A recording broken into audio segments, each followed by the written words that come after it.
अस्सलाम वालेकुम। आपको पता है कि 20वां सिपारा है सूरह नमल को कंटिन्यू करें, आज इसको फिनिश करेंगे। बिस्मिल्लाहिर्रहमानिर्रहीम। यहाँ तक कि जब सब आ जाएंगे तो अल्लाह फरमाएगा कि क्या तुमने मेरी आयत को झुटलाया था, हालांकि तुम अपने इल्म से उन पर अहाता नहीं किया था, तो ये तुम क्या करते थे।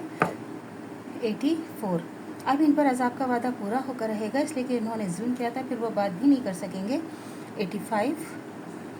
और क्या उन्होंने ये नहीं देखा कि हमने रात बनाई लोग इसमें आराम करें और दिन बनाया कि इसमें देखें, बिलाशुबा इसमें मोमिनीन के लिए निशानियां हैं। 86। और जिस रोज़ सूर फूंका जाएगा तो जो आसमान और ज़मीन में है सब घबरा जाएंगे, मगर जिसे अल्लाह चाहता है सब के सब आजिज़ होकर चले आएंगे। देखिए अल्लाह ताला हमें बार बार बताते हैं कि जो मोमिनीन हैं उनके लिए आसानी ही आसानी है, और जो अल्लाह का जो है राज़ी नहीं रखेंगे, अल्लाह की बात नहीं मानेंगे, अल्लाह पर यकीन नहीं करेंगे, शिर्क करेंगे और अल्लाह के बताए हुए असूलों पे नहीं चलेंगे, तो उनके लिए अजाब ही अजाब है। ये हम लोग क्यों नहीं समझते। हमारे लिए अल्लाह को राज़ी करना इतना ज़रूरी है कि हम उससे हम जन्नत और दोज़ख का हमारा जो है वो फ़ैसला हो जाएगा। और हमें ये याद रखना चाहिए कि सब कुछ अल्लाह ही के लिए है और हमने वापस अल्लाह की तरफ लौट के जाना है।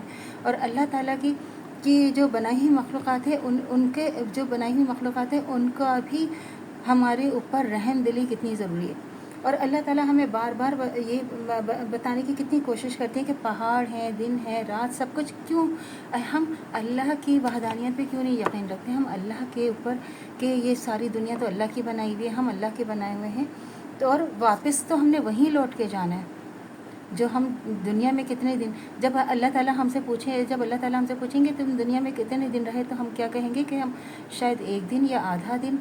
तो इस तरह दुनिया की जो औकात है वो एक दिन के बराबर भी नहीं है, और इसके लिए हम क्या कुछ नहीं करते। तो फिर अल्लाह ताला देखें फिर क्या कह रहे हैं 87 में कि जिस रोज़ सूर फूंका जाएगा तो जो आसमान और ज़मीन में है सब घबरा जाएंगे, मगर जिसे अल्लाह चाहे सब इसके पास आजिज़ होकर चले आएंगे। तो अल्लाह को राज़ी करेंगे तो हम अल्लाह के पास आजिज़ होकर जाएंगे ना। जब हम अल्लाह को राज़ी ही नहीं करेंगे तो अल्लाह के को हम अपना क्या मुँह दिखाएँगे। तो अल्लाह की रज़ा में राज़ी होना, अल्लाह को राज़ी करना बहुत बड़ी बात है। और तू पहाड़ों को देखता है तो ख्याल करता है कि वो अपनी जगह पर जमे हुए होंगे, हालांकि बादलों की तरह उड़े फिरेंगे।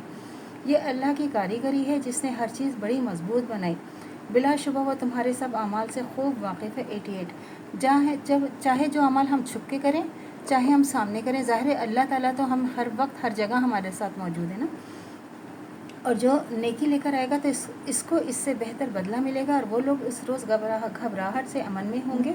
89। और जो बुराई लेकर आएगा तो वो लोग औंधे मुंह दोज़ख में डाल दिए जाएंगे, तुम इन्हीं की अमाल की सज़ा दी जा रही है जो तुम क्या करते थे। 90। तो आप कहते हैं कि मुझे तो यही हुक्म कि इस शहर मक्का के मालिक की इबादत किया करो और जिसने इसको काबिल एहतराम बनाया है, और तमाम चीज़ें इसी की हैं, और मुझे यही हुक्म है कि मैं फरमाबरदार रहूँ। 91।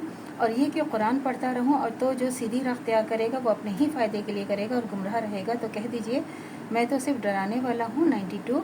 और आप कह दीजिए कि सारी तारीफ़ें अल्लाह ही के लिए हैं, वो तुमको अनकरीब अपनी निशानियाँ दिखाएगा तो तुम इसको पहचान लोगे, और जो काम तुम सब करते हो आपका रब इससे बेखबर नहीं है। 93। तो अल्लाह से दुआ करनी चाहिए जो हमारे ईमान है मरते दिन तक कायम व दायम रहे, ख़ात्मा बिल खैर ईमान पर हो। इजाज़त दीजिए। अल्लाह हाफ़िज़। मेरे चैनल को लाइक कीजिए, शेयर कीजिए, सब्सक्राइब कीजिए।